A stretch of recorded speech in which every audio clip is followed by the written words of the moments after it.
s'est perdu sur des chemins, en vagabond s'en est allé, errer de ville en campagne, rouler, rouler sans se presser, comme des nomades enflammés, Géocaché, géotrouvé, à la recherche de liberté. géocaché, géotrouvé, Prendre le temps de s'arrêter, chercher le trésor convoité. Le vagabond est arrivé, venez, venez le contempler. Des paysages de toute beauté, géocaché, géotrouvé, nous sommes enfin prêts à rêver. géocaché, géotrouvé, Géo, trouve-nous dans nos voyages toutes ces merveilles inespérées. Dans cette quête, vous racontez tout le récit de nos contrées. Allez, allez, nous retrouver, géocaché, géotrouvé, vous apporter de la gaieté. géocaché, géotrouvé, Allez, venez, venez, vous amuser. géocaché, géotrouvé.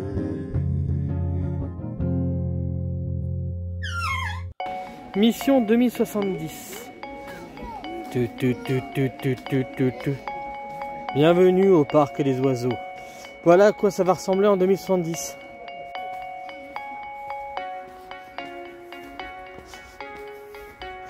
On arrive dans un lieu un petit peu à l'abandon.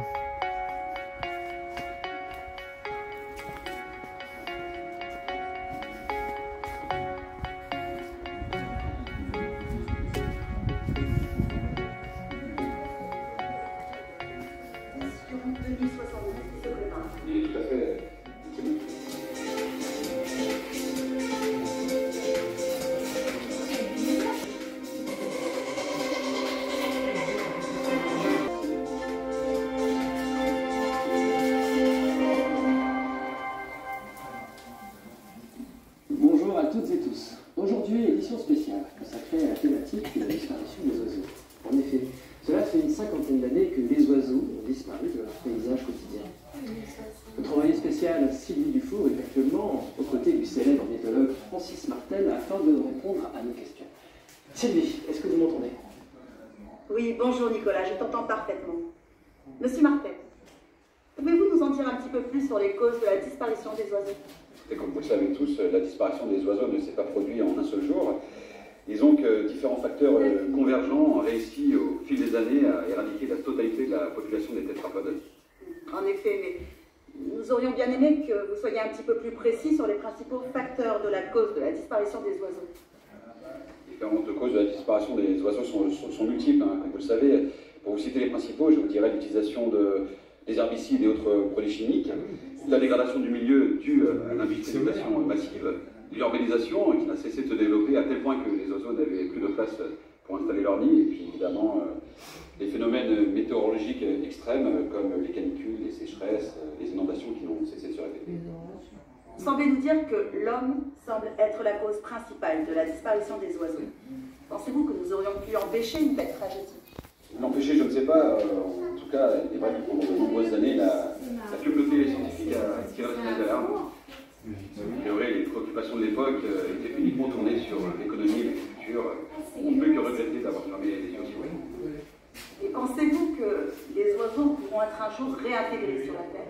C'est justement là tout le sens de notre travail. Nous travaillons actuellement sur l'étude de restes d'oiseaux ainsi que sur l'éventualité de trouver des survivants. Et nous espérons pouvoir très bientôt réintroduire les oiseaux sur la planète.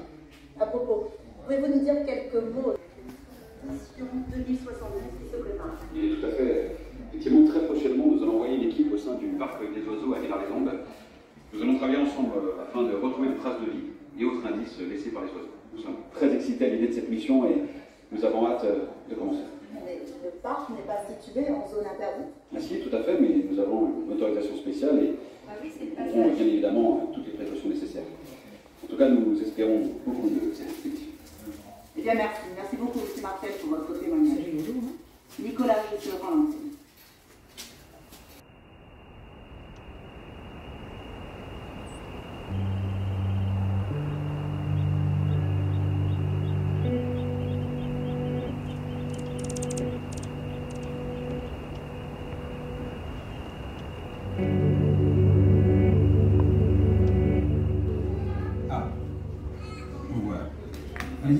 marcher, n'ayez pas peur. Très bien. On est en place. Parfait. Nous allons enfin pouvoir démarrer notre mission. Je vous rappelle que l'avenir des oiseaux en dépend. Alors on va s'organiser entre nous. De mon côté, je vais tenter de faire des recherches et des analyses à partir de documents que j'ai déjà en ma possession.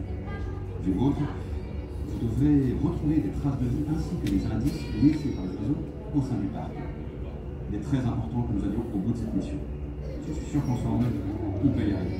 Mais attention, il va falloir être minutieux et observateur, pertinent et inventif, afin de récolter tout au long du parcours des informations utiles. D'ailleurs, n'hésitez pas à me les communiquer au fur et à mesure. J'en ferai tout autant de mon côté. Très bien. Il est temps maintenant d'explorer le bâtiment et d'entrer par ces petites portes qui se trouvent juste là. Faites attention et soyez prudents. Nous resterons en contact tout le long de notre mission. On se retrouve dans quelques minutes. Bonne chance et à tout à l'heure.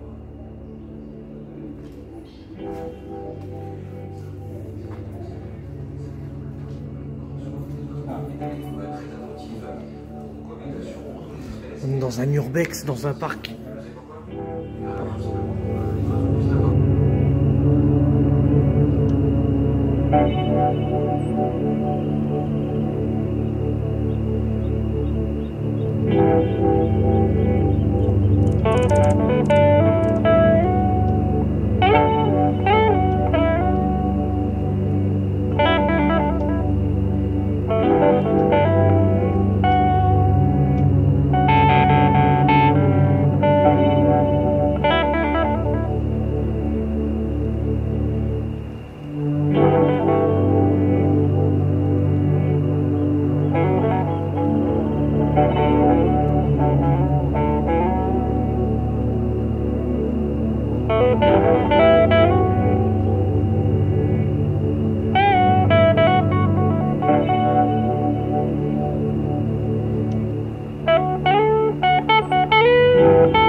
Ah, du coup, vous êtes là? Ah non, mais moi j'ai eu peur.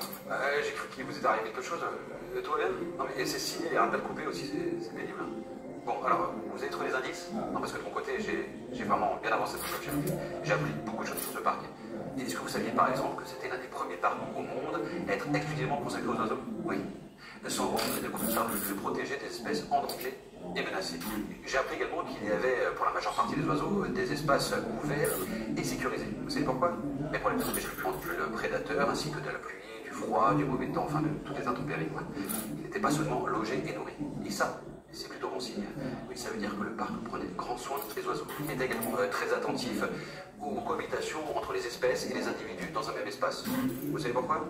Eh bien, tout simplement pour que les oiseaux puissent avoir des relations sociales ainsi que des interactions avec d'autres espèces. En fait, il y avait des zones aménagées, oui, afin que la faune sauvage puisse venir s'y établir et des oiseaux migrateurs, reproducteurs ou hivernants puissent y trouver refuge. Surtout que sa position était idéale, où elle se trouvait dans la réserve de la Dombe. C'était propice à cela, non? Ça va, je vais pas trop vite? Non, faut me le dire. Ça coupé là? Comment ça coupé? Ah, ça y est, ça fonctionne. Hop, hop, hop. On va croiser les doigts pour que ça tienne un petit peu. Voilà. Alors, ce que je voulais vous dire, c'est que j'ai par exemple retrouvé des archives encore en bon état et j'ai cru comprendre que le parc participait à des projets de recherche. J'ai pas encore eu le temps de tout parcourir, mais si je regarde là par exemple, je vois des travaux sur des maladies touchant la faune sauvage ainsi que sur une technique de production en captivité. Bon, il reste encore à étudier tout ça, mais je suis sûr que ça peut nous servir. Donc on n'aurait pas pu mieux tomber. Cet endroit est juste parfait. Non, il faut juste continuer à chercher, à étudier, à essayer de comprendre, et peut-être tous ensemble, et puis on arrivera à trouver des espèces encore vivantes. Bon, allez, je retourne à mes recherches. Moi, je voulais aller chercher des...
Non mais j'avais vraiment besoin de vous voir. Figurez-vous que dans le document que j'ai retrouvé, oui, celui dont je vous ai parlé tout à l'heure pendant la visio, voilà, j'ai trouvé un dossier super complet sur la spécificité des oiseaux. Attendez, je suis en train de penser à un truc. Est-ce que vous savez exactement ce que c'est qu'un oiseau? Non? Bon, alors, pour faire vite, les oiseaux appartiennent à la famille des vertébrés, c'est-à-dire le groupe des animaux pourvus d'une colonne vertébrale. Voilà. Ils possèdent 4 membres, ont des ailes, même si certains d'entre eux ne savent pas voler. Et ils ont un bec sans dents. Voilà, c'est plus clair? Bon, alors pour en revenir à mes trouvailles, j'ai trouvé dans le document de nombreuses planches illustrées. Vous voyez celle-ci là ou pas? Oui, et elle schématise la théorie de l'évolution de l'oiseau. Vous voyez comme moi, les oiseaux sont les descendants des théropodes. Oui, enfin des dinosaures, quoi. C'est fou, non? Où est-ce que j'en étais? Oui, alors, oui, comment ont-ils réussi à se transformer et à voler finalement? C'est ça. Non, parce que tous les dinosaures n'étaient pas des diplodocus. Certains n'étaient pas plus gros qu'une poule, par exemple. Tenez, prenez par exemple ce dinosaure bipède terrestre. Oui, lui, là, qui essaie de sauter de plus en plus haut. Alors, ce qui est intéressant, c'est de voir comment les plumes se sont développées sur son corps et ont créé une espèce de, comment dire, de petit duvet isolant. Voilà. Et ensuite, ils sont venus se développer sur l'avant des pattes. Ça leur permettait de mieux attraper les proies, et puis finalement, ça leur a permis de voler. C'est génial, non? Alors, pour ce qui est du squelette, oui, voilà, celui de l'oiseau, évidemment, il est assez comparable à celui des autres vertébrés, finalement. À différence près, c'est qu'il est plus léger. Là où les os sont creux et moins nombreux. Si vous regardez bien, vous voyez, les os des doigts de la main se sont allongés. Et dessus, les plumes de vol sont venues se greffer. Regardez, si vous faites ça par exemple, hop, comme ça, on peut voler.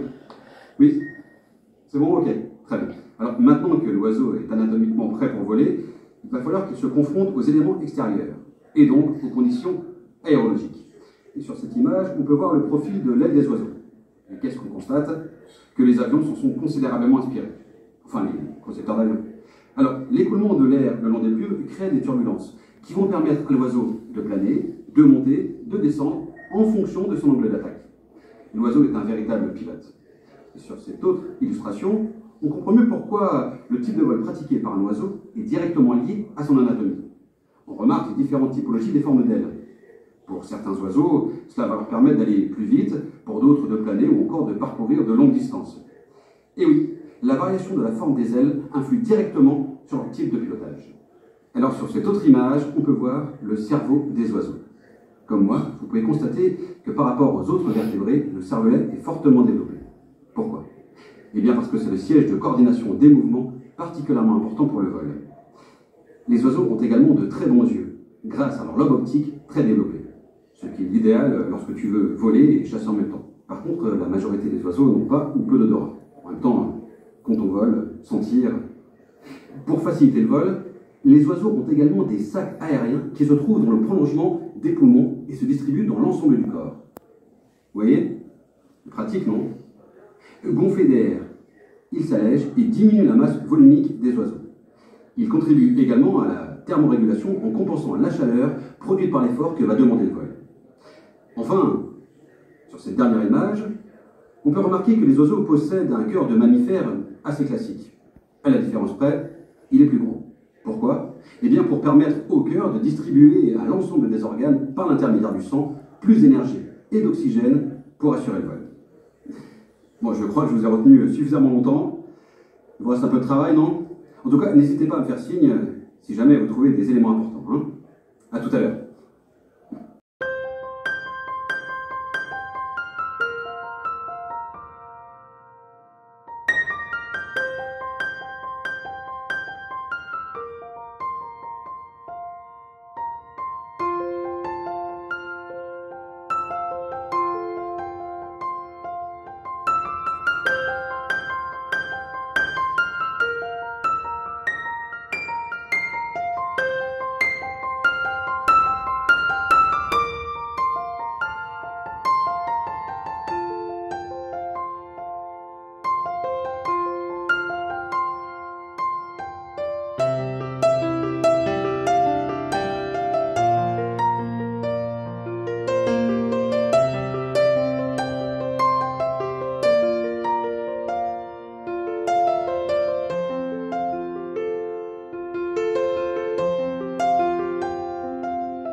Il ne reste plus que quelques membres d'une espèce. On cherche partout les moyens de la sauver et la réintroduction en fait partie. Comment ça marche? Eh bien, écoutez, il y a plusieurs manières. La première chose dont il faut s'assurer, c'est qu'il puisse se reproduire au sein des eaux. Et pour cela, on va tout mettre en œuvre.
Ça va pour vous? Tout se passe bien? Bon, comme vous pouvez le constater, moi je suis sur le terrain. Attendez, 2 secondes. Alors, hop là, oh là. Hop, on se retrouve. Voilà. Tout va bien? Écoutez, en tout cas, j'ai fait des découvertes qui devraient vraiment vous intéresser. Oui, ce sont des vidéos où on voit des expérimentations de réintroduction. Mais la réintroduction, vous savez ce que c'est? Attendez, je vous explique. Alors, disons que quand il ne reste plus que quelques membres d'une espèce, on cherche par tous les moyens de la sauver et la réintroduction en fait partie. Comment ça marche? Eh bien, écoutez, il y a plusieurs manières. La première chose dont il faut s'assurer, c'est qu'ils puissent se reproduire au sein des eaux. Et pour cela, on va tout mettre en œuvre pour reconstituer leur environnement naturel. Oui, pour qu'ils se sentent un peu comme à la maison finalement. Attendez, je vais vous montrer, ce sera plus simple. Attendez, par là, là, voilà. Vous voyez, quand les œufs éclosent, on prend grand soin des oisillons et on s'assure de leur bonne santé. Et après, on les prépare au grand saut. Le grand saut, voilà, comme ça. Excusez-moi. Qu'est-ce que je voulais dire? Oui, voilà. Une fois qu'on est assuré qu'il y ait suffisamment d'oiseaux et que l'espèce n'est plus menacée, on peut passer à l'étape numéro 2, à savoir la réintroduction. Je vous montre tout de suite. Ici, on prépare l'oiseau à être relâché dans son environnement naturel. Il s'agit d'un vautour réintroduit en Bulgarie. Attention au décollage. Vous avez vu comme c'est beau? C'est magnifique. Les données recueillies sur le GPS que nous avons fixé sur le dos de l'oiseau vont nous être très précieuses. En effet, elles vont nous permettre de savoir jusqu'où s'étend son territoire, ainsi que les zones qu'il survole pour se nourrir. Cela va également nous permettre de savoir s'il est en couple avec un autre oiseau. Autant vous dire que quand cela arrive, c'est une très bonne nouvelle. En effet, on peut penser que potentiellement, ils vont se reproduire et donc pérenniser l'espèce à l'état sauvage. C'est grâce à la réintroduction que le JPL barbu refait son apparition au XXe siècle. Pourtant, le plus grand vautour d'Europe avait totalement disparu des Alpes. C'est passionnant tout ça, n'est-ce pas? Bon, je vais devoir vous laisser et je n'espère pas de revoir un jour des oiseaux. J'espère que de votre côté, les recherches avancent bien, mais je suis sûr qu'à nous tous, on peut y arriver. Allez, à tout à l'heure.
Bien évidemment, tous les œufs qui se trouvent devant vous appartiennent à des espèces d'oiseaux différentes. Est-ce que vous arrivez à trouver l'œuf de chevalier? Regardez-le. Bravo! Vous avez trouvé l'œuf de chevalier. Les chevaliers pondent dans des nids rudimentaires.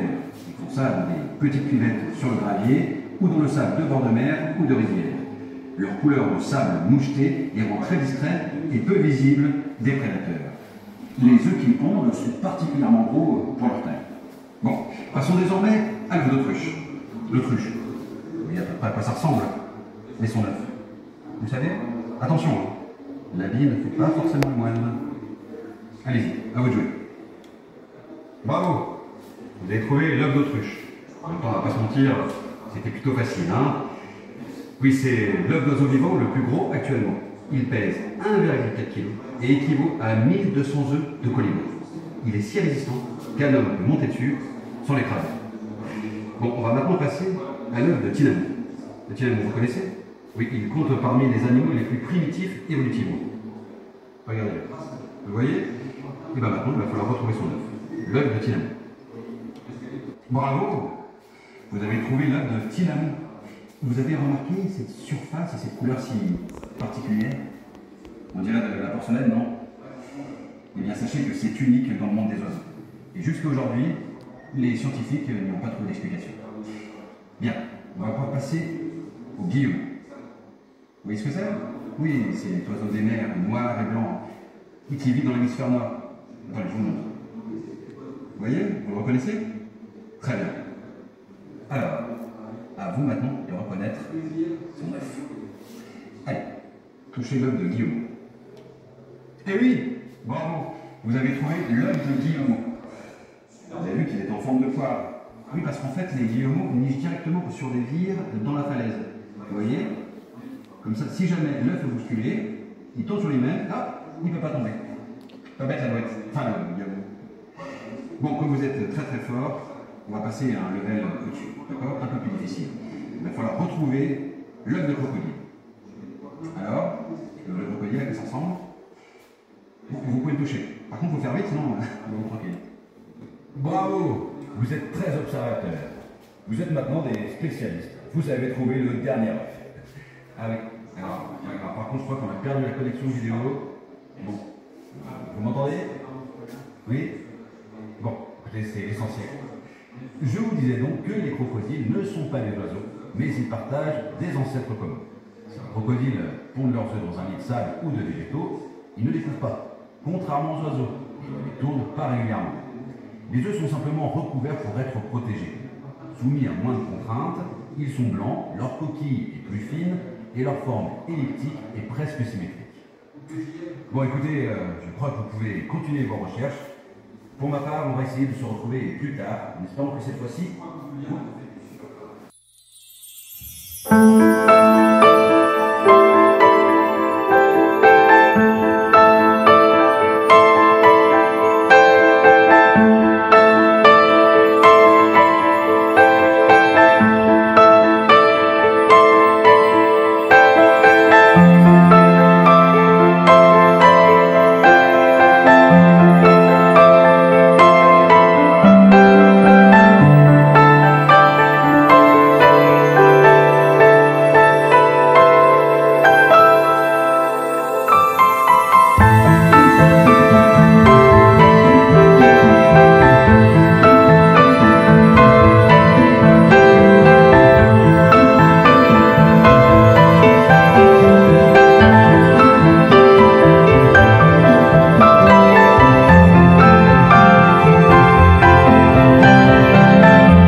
crois qu'on peut dire qu'on a fait du super travail.